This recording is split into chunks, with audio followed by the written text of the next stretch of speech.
Good morning, everyone. Before I get started on why we're here, as I look out into the crowd, I just wish that the families of gun violence in this city got this much attention, because that's who really deserves the amount of attention that we're giving to this particular incident. So this morning, I come to you not only as the superintendent of the Chicago Police Department, but also as a black man who spent his entire life living in the city of Chicago. I know the racial divide that exists here. I know how hard it's been for our city and our nation to come together.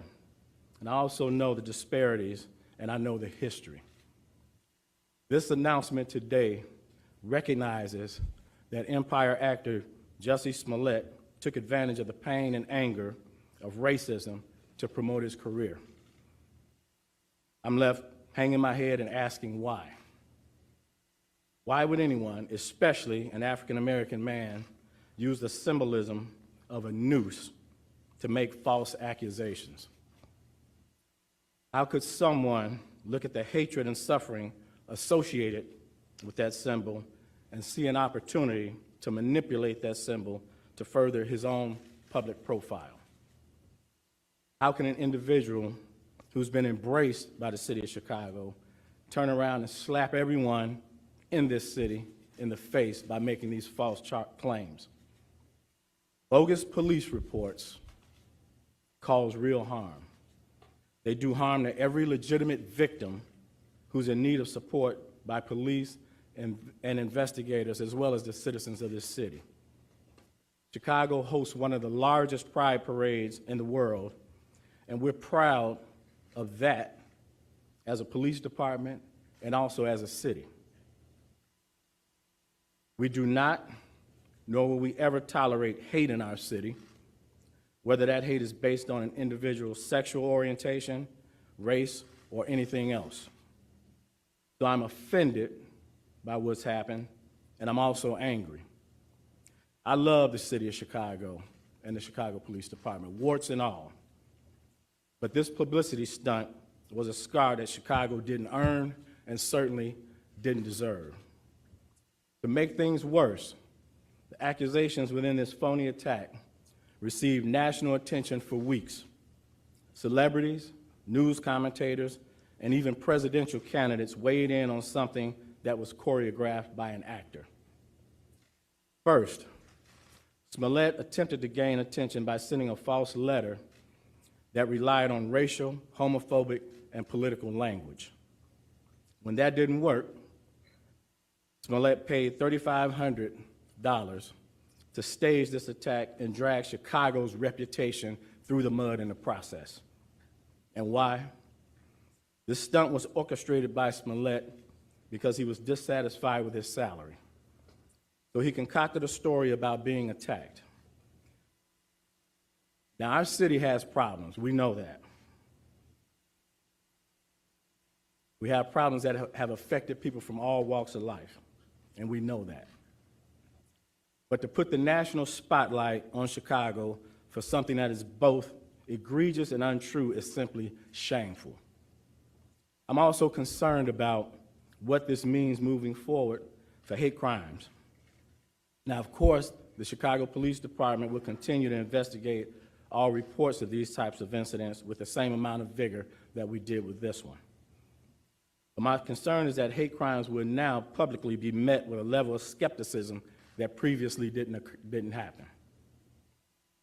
That said, Smollett was treated as a victim throughout this investigation until we received evidence that led detectives in another direction. I couldn't be more proud of the unrelenting detective work that went into this investigation, and I couldn't be more proud of every investigator that played a part in it. The detective work that we saw in this case is indicative of the work that our detectives do every day in this city. This case in particular involved hours of video evidence, which when combined with old-fashioned police work, uncovered the truth. These detectives deserve all the credit in the world for carefully analyzing the leads and the evidence for weeks before coming to their conclusion. I'd also like to thank the FBI for their help in this investigation. The FBI's partnership with CPD has been pivotal in this particular case. I only hope that the truth about what happened receives the same amount of attention that the hoax did. I'll continue to pray for this troubled young man who resorted to both drastic and illegal tactics to gain attention. I'll also continue to pray for our city, asking that we can move forward from this and begin to heal. And now I'd like to call up Commander Edward Watnicki, who personally led this patient and deliberate investigation, to walk everyone through how the Chicago Police Department arrived at this point. Good morning, everyone. My name is Edward Watnicki. I'm the commander of the Area Central Detective Division.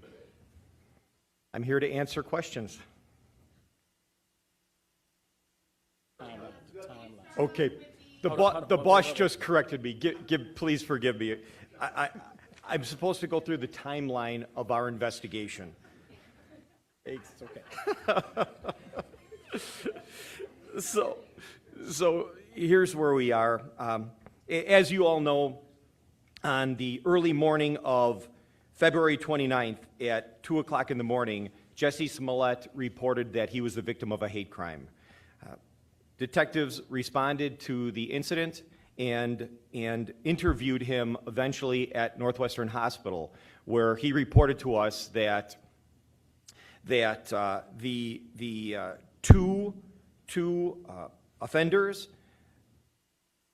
yelled racial and homophobic and political statements at him and beat him, put a noose around his neck, and threw bleach on him, and then fled from the area.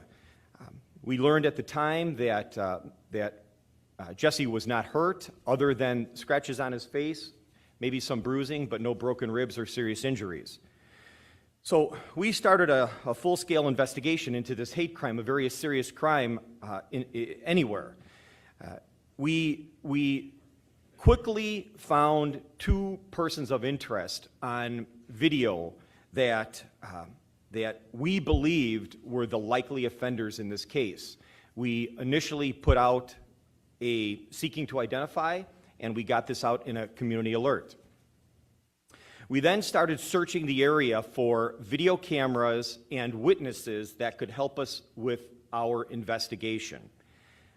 During that time frame, we interviewed over 100 individuals in a canvass of the area and a follow-up canvass as our investigation expanded. We located approximately 35 of our Chicago Police pod cameras in the area and in the areas that we determined these two persons of interest fled. We additionally found over 20 private sector cameras, and I got to say that was super useful in this investigation. The city came together to investigate and help the police with this crime. It was because of these pod cameras, our investment into technology in the city of Chicago, and the great assistance from the community in giving us those other cameras that led us to a really solid timeline of where our two persons of interest went. So in short, we were able to track them initially forward.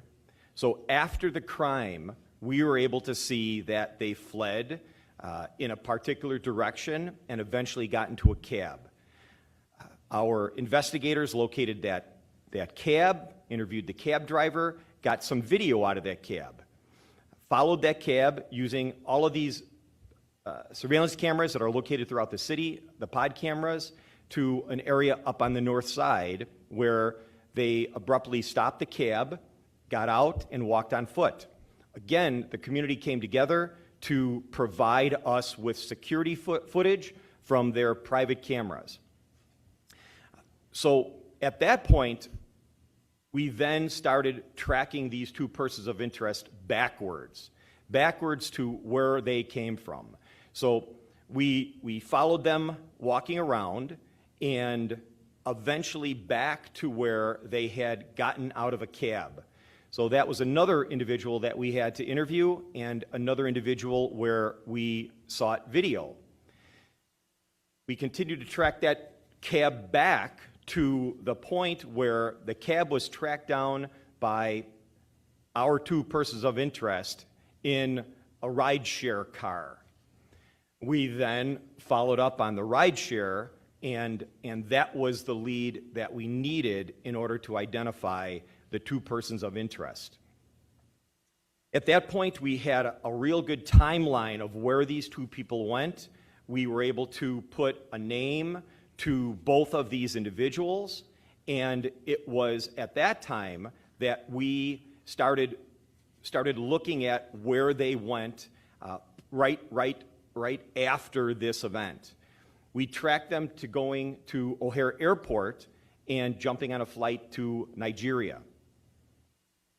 Our investigation led us to determine that they had purchased a round-trip ticket with them returning to Chicago on the 13th, so approximately 2 weeks after the incident. So that gave us a couple of weeks to try to continue to follow up on any investigative lead that would help us try to determine what happened in this incident. So while we were waiting for them to return, we executed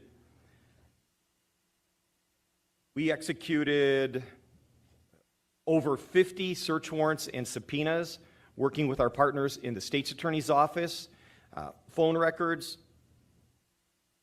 social media records, and records on individuals to help us illuminate the likely facts that occurred in this event. So moving forward to the 13th, we had a team in place working with the FBI, Customs, and our partners out at the airport. Airport police helped us tremendously, and we were able to locate and identify these two individuals, these two persons of interest, when they entered back into the country at Customs. We took them into custody. We read them their rights, and they both initially asked for an attorney. They were brought to Area Central Detective Headquarters so that we could process them, and it was at that time that their attorney showed up. I think you've all seen her on the news the last couple of days.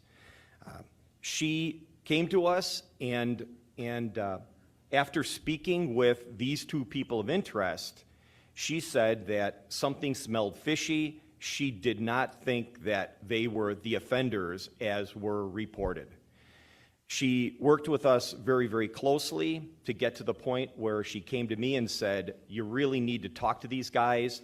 I'm going to allow them to give you a video interview with us present, and we're going to have you hear their story. They are not offenders, they're victims." It was at that time that this investigation started to spin in a completely new direction. You've heard some of the statements that their lawyer, Ms. Schmidt, has made, and it was at that time that we took the information that these two individuals provided to us, and we substantiated the timeline and the details that they gave to us in this interview. We were able to substantiate those things. We worked very, very closely with the state's attorney's office. We had been working very, very closely with the state's attorney's office for over a week at that point, and it was then on the 15th, Friday the 15th, after approximately 47 hours of them being in custody and hours of them meeting with us and telling us their story and documenting their story, did we release them without charging, and I classified them no longer as suspects or persons of interest and as witnesses. So as is typical with any investigation, one would typically lock these witnesses into a grand jury statement. Monday was a holiday, the 18th. Tuesday was the first day that we could attempt to do that.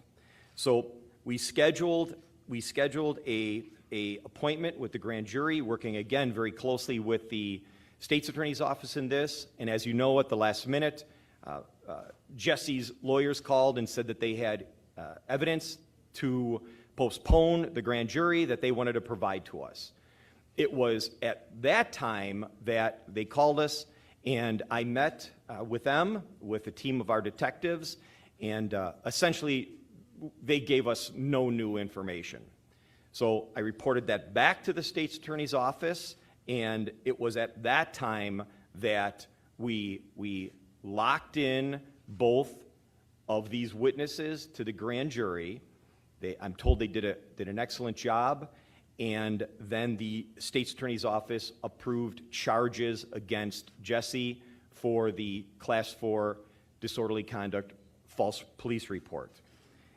We met with Jussie's attorneys, and we arranged for him to turn himself in, and as you all know, he turned himself in at 5 o'clock this morning in the 1st District in Chicago.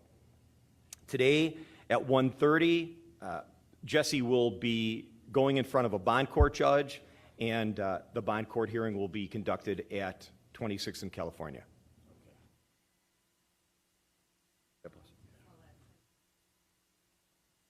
Say again? What can you tell us turned himself in this morning? Well, it was uneventful. He showed up, of course, with his attorneys and a few other individuals, but it went smoothly. Superintendent Johnson, if you had enough evidence to just charge him, why take it to a grand jury? Because that's typically what we do. Once we believe that witnesses are valuable witnesses and credible, then we take them to the grand jury to lock their testimonies in. Superintendent Johnson, can you go into the motive a little more? I think I'm also hearing for the first time. You said that he sent that false letter to himself, and you also said that he was dissatisfied with his salary. Did you get that information from the two brothers? Yes. Who were the subpoenas and search warrants issued against? Well, a number of individuals. You know, we serve subpoenas and warrants, of course, on Mr. Smollett, his manager for phone records, the two people of interest that we had. And so we still have quite a few search warrants and subpoenas out there that we're waiting. Superintendent, you talked about the detectives and the amount of resources that went into this case. Can you quantify how many man-hours went into this, how many detectives worked this case, and also can you confirm that detectives working the case from the February 7th shooting that one year pulled from that case? We didn't pull resources from any shootings or homicide investigations. The detectives that you see behind me basically work on different teams, which include property crimes and things of that nature. We don't have the exact numbers yet, but let me just tell you all this. Anytime a hate crime is reported in the city of Chicago, it gets the same attention. This didn't get any special attention. You all gave this more attention specifically than we do. We give every hate crime in this city the same amount of vigor because there's no place for hatred in this city. And as I said in the very beginning, you know, I've lived in the city of Chicago my entire life. We just don't have any room for hatred in this city. And for somebody to use it for personal gain, it's shameful. Because what that does is take away the resources that we could be putting into other crimes. Do you think the brothers could be implicated vis-a-vis the letter? Say again? Would the brothers be implicated for sending the letter in any sense? If the feds decide to look into that, would you have anything to say to the feds about the cooperation and whether or not you want to pursue charges? That's the FBI's investigation, so CPD doesn't comment on that. Superintendent, the president of Gloria Schmidt told the media after the grand jury was finished that the current narrative that's out there about how much Jussie allegedly paid the brothers was incorrect. Can the police speak to what evidence they may have that, you know, Jussie orchestrated this attack, asked the brothers to carry out this attack, and was there any evidence of money payments to the brothers? Yeah, we have evidence of, we have the check that he used to pay them. So the $3,500 was for the two of them in total, and then $500 upon return. Was there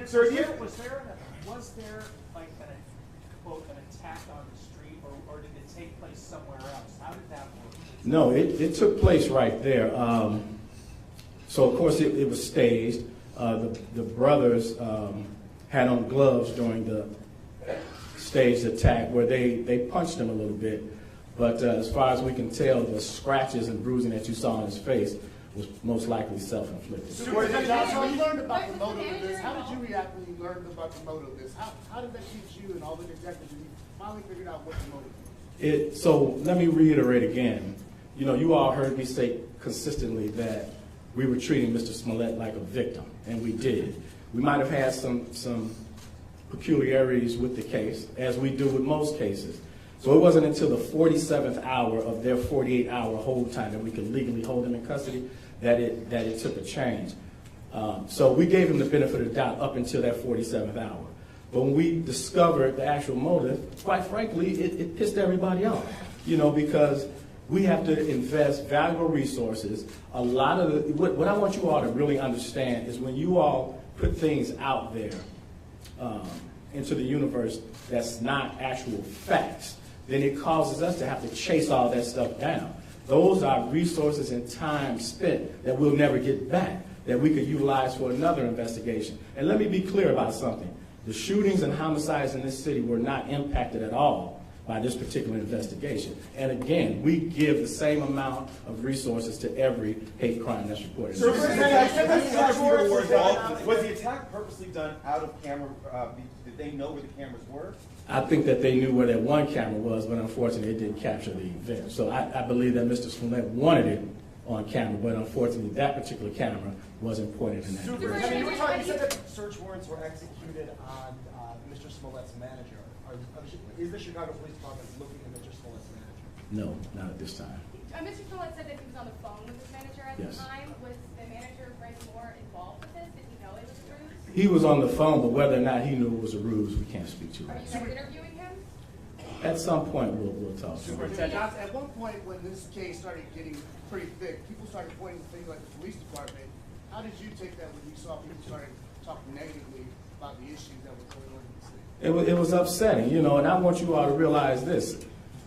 So we've been working on this investigation for about 3 weeks. We've solved several shootings and homicides in that period of time. So we don't take away resources from violent crimes of that nature just because this person is a celebrity. Again, you all gave this a lot more attention than it probably deserves. So when you get the opportunity, the shooting victims and families in this city that are victims of those crimes, give them the same amount of attention. This shouldn't have garnered the attention that it did, but it did because of his celebrity status. Superintendent, from the He outside looking in. allegedly practiced the hate crime before it actually happened. So if that was the case, why are they not being charged? Or in that situation, should they be charged? How are you guys figuring that out?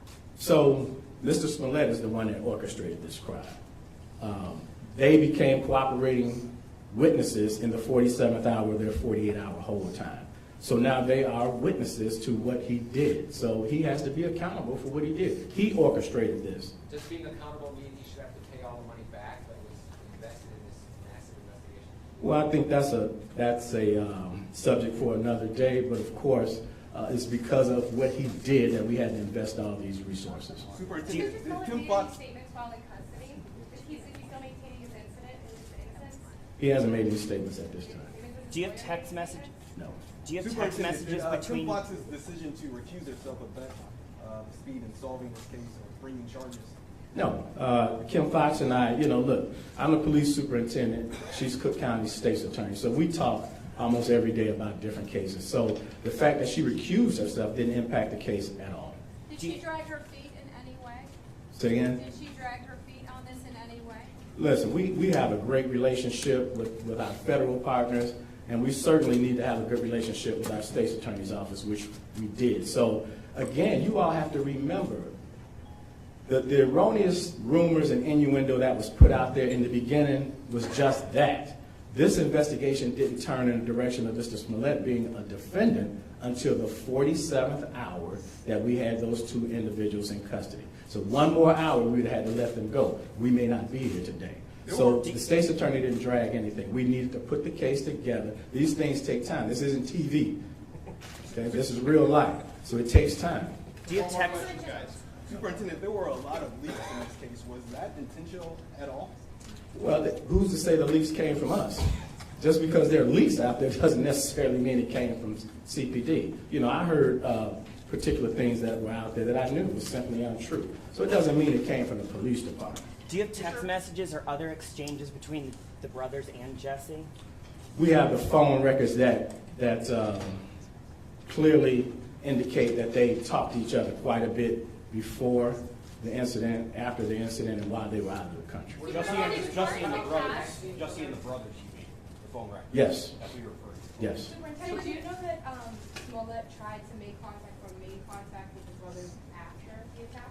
You mean right after, like moments afterwards? After the attack, or attempted to make contact in the weeks following the attack? Yeah, I just said. So we know that they talked at least an hour or so before the attack, an hour or so after the attack, and then while they were out of the country. We know that Do you they know if talked. Jussie tried to recruit any other people to stage this attack, or were the brothers his first choice? I don't know if they were his first choice, but that's who ultimately did it, but we don't have any evidence to suggest that. Why did you choose them? It was mentioned that the brothers might be victims in this. What did you mean by that? That the brothers might be victims? Yeah, were they coerced somehow or manipulated or how would you describe them? I think that's what the commander said.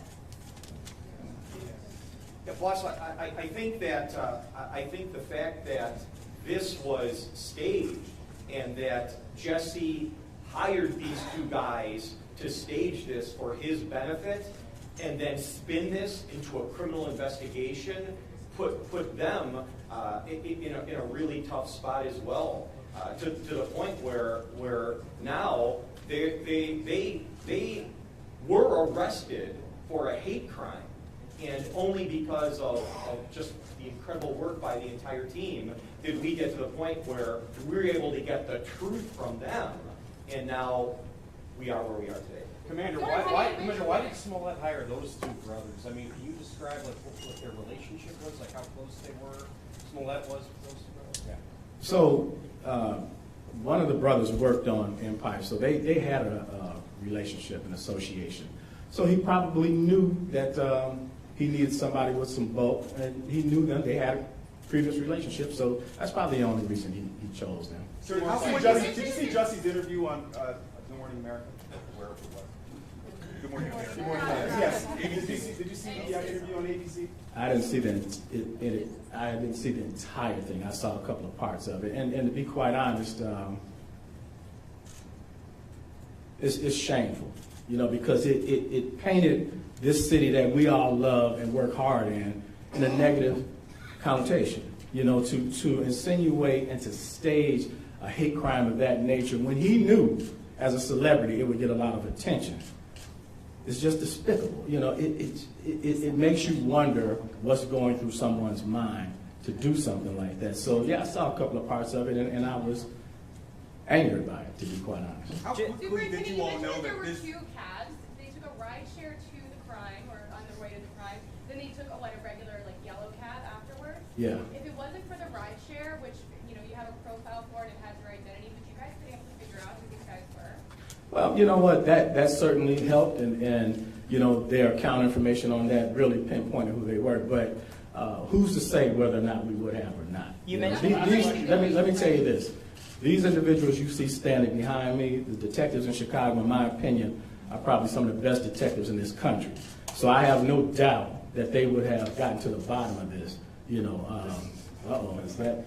Yeah, that's last call. Before closing. How quickly after this crime was reported did you all figure out or think that something doesn't add up? Well, to be perfectly honest, from the very beginning we had some questions about it. But as I said, we gave Mr. Smollett the benefit of the doubt all the way up until that 47th hour of the 48 hours we could hold those two individuals, because we just didn't have the total package to support that it was a hoax. So when you heard me coming out saying we are treating him like a victim, that was the truth, because at that time, that's what he was. And I think anybody that reports a crime deserves the Chicago Police Department to treat them in that fashion until we have solid evidence to prove otherwise. So way in the back. The brothers were obviously incentivized by the check, but did they indicate anything else that made them do this, why they agreed to do it, and what they thought the outcome would be?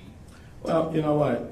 They did it because of the financial aspect of it. Now, whether or not they knew the whole thing would go the way that it did, and I can tell you all with 100% certainty, the way that they carried this out, there was never a thought in their mind that we would be able to track them down, because these detectives, they put in intense work and just great work. And I cannot say how incredibly proud I am of them for the work that they put into it. But that's just an example of the work that they do every day that just goes unreported because it doesn't get the media attention that this particular case got. But it was financial gain. Superintendent, did the Good Morning America play any role in the investigation in that Jussie essentially identified who these brothers were? Well, he identified who those two individuals were. You know, we knew that then. He didn't know that we knew. But yeah, he helped us out when he identified. When did you identify the brothers specifically, with all of the video surveillance?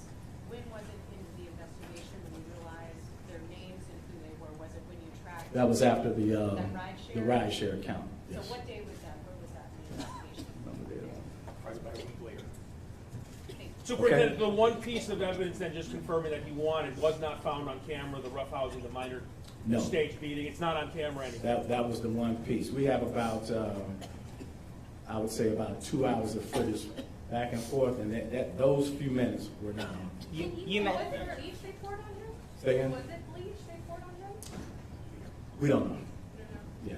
Okay, thank you all. Can you go into more detail about the 47th hour? Just you, Say again? can you go into a little bit more detail about what it was in the 47th hour that? Well, that's at the 47th hours when the two brothers decided, like the commander reiterated, that with the help of their lawyer, they decided to confess to the entirety of what the plot was. Superintendent, Hey, you Andre, said you is said you there want Smollett to be racism held or accountable. discrimination Say that again? You said you want Smollett to be held accountable. I'm curious, what is justice in your eyes? Absolute justice would be an apology to this city that he smeared, admitting what he did, and then be man enough to offer what he should offer up in terms of all the resources that were put into this. Thank you. Superintendent, is there racism or discrimination within the Department of the Detectives? Why ain't the South Side and the West Side and the Black community getting the same service? Why 24 detectives to this service? Why don't we get the same service when Black lives are being killed and murdered on the street?